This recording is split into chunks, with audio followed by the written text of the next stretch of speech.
ang newest primetime drama Princess. At ngayon, isang usual na twist sa storya ng mga teleserye ang sitwasyon din daw ni Marian Rivera in real life. Lumantad kamakailan ng isang babaeng nagpakilala sa Showbiz Central bilang ang totoong biological na ina ni Marian, si Edna Mesa na sinadya pa namin sa Victoria, Laguna. Ayon sa kwento ni Edna, May 20, 1982 nang magsilang siya ng isang napakagandang sanggol. Matangos ang ilong, maputi at may dimples na nawalay sa kanya 3 linggo matapos niya itong ipanganak. Tapos yung mga 1 buwan na akong nakakapanganak o dadating pa, nagkasakit yung anak ko, inubo. Tapos yun nga, pumunta kami sa bahay ni Apwang na yung naging amo ko ng dalaga. Nakita ni Ate Baby na maganda ang anak ko. Tapos sabi ni Ate Baby, siya na lang daw magpapagamot.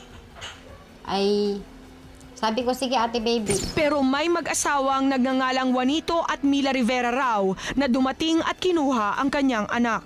Pero mga kulang-kulang 2 oras, may dumating nga po. Bali, ang pumasok po, 3 lalaki at 2 babae. Ang mga lalaki, mga naka-attached case po. Tapos yung babaeng isa, agad-agad niyang binihisan yung anak ko. Tapos pinalitan ng damit. Mahirap lang po ako, wala po akong magawa.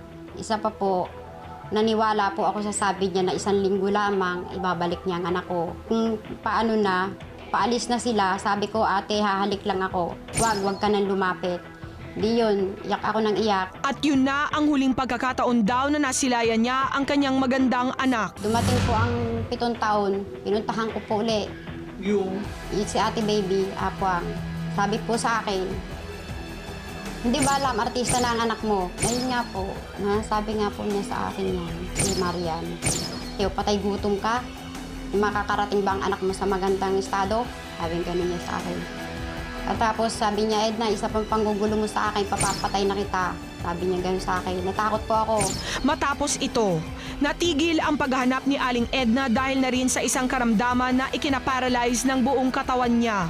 At nang makarecover, isang dating katulong umano ng mag-asawang Rivera ang nakapagsabi sa kanya kung saan ang batang kanyang hinahanap. Artista na ang anak mo, hindi mo ba nakikita sa TV? Tapos yun nga po, bumalik po ako nung ang anak ko po nag-ano sa twins, yung kambal na yung sa twins.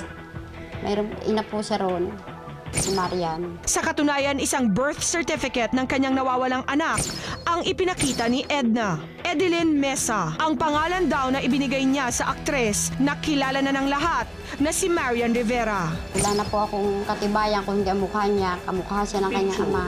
Wala po. Basta, ewan ko, dukso ng dugo siguro. Basta't nagkakaparehas po ang mga nila. Ngiti, kamukha siya ng kanyang ama. Parang pag nakikita ko nga po siya, parang nakikita ko ang ama niya. Ang akin lang pong hangad, kaya po gustong maisabi yan, maiparating sa kanya.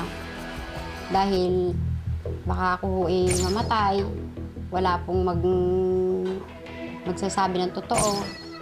Agad naming kinausap si Marian upang ipapanood sa kanya ang interview na ito ng nagpapakilalang ina niya at hingan siya ng reaksyon tungkol dito. Lungkot ako kasi ako yung sinasabi niya nawawala niyang anak, pero sigurado ako sa sarili ko na hindi naman ako yun. Taliwas kasi sa naikwento ni Aling Edna, hindi May 20, 1982 ipinanganak si Marian at hindi sa Calamba, Laguna. Nanganak ako ng August 12, 1984. Tapos, pinanganak ako sa Madrid, Spain. Tapos, lumaki ako sa Cavite, sa lola ko. So, may mga birth certificate ako dyan at saka may mga documents ako na na magpapatunay na doon talaga ako pinanganak. Yung papa ko po, pure Spanish po siya. Ang pangalan niya, Francisco Javier Alonso Gracia. Ang mama ko po, Amalia Malyari Rivera. So, yung Rivera na ginagamit ko ngayon, sa mama ko po yun. Ang totoong pilido ko, Gracia. Nauunawaan naman daw ni Marian ang sitwasyon ni Edna. Sigurado ko po sa inyo na hindi po ako yung nawawalan yung anak. Sinasabi ko po sa inyo, nagkakamali po kayo, hindi po ako yung nawawalan yung anak. Sana po, balang araw, matagpuan niyo po siya.